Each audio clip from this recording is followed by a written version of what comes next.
I want you to imagine entering a very important place from the street. You're on the street, you've rung the bell, you know they're waiting for you, but for a minute before you enter, you check your hair, you make sure your coat or your jacket is on correct, and then you think a little bit before you enter. Something about that I'm reminded of about when I think about the tabernacle in the wilderness. When the Israelites left Egypt, they entered the wilderness, got the Torah, and here they are and are told to build this tabernacle which is supposed to symbolize this presence of God among them. This tabernacle is built in a very special way. It has an outer enclosure, it has an inner enclosure. Almost everything is made of wood, but the wood is covered by metal. There are three metals that are used. The metal that covers the wooden poles on the outer enclosure is silver.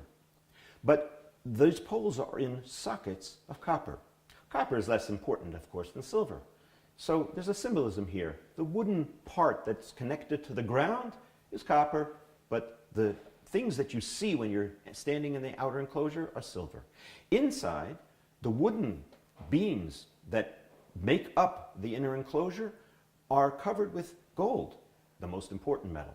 Their sockets are in silver. Again, slightly less than the gold. The ground covers the silver, is covered with silver sockets. You look on it, you see gold. There's one place that there's an anomaly. There's a veil that separates the outer enclosure from the inner enclosure. That veil is on poles, which are also covered with gold, like everything else in the inner enclosure, but their sockets are copper. 2 levels lower of metal. Why is that? This reminds me of a baby trying to climb some stairs. The baby can't really bring up his or her legs, but the baby knows to use her arms in order to get up the stairs. She pulls herself up, and that's how she gets up the stairs.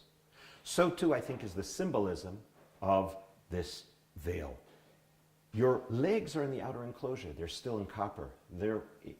You've come from there, but you're going into a place which is full of gold. And how do you get in there? Well, how do you do to check yourself in order to get in?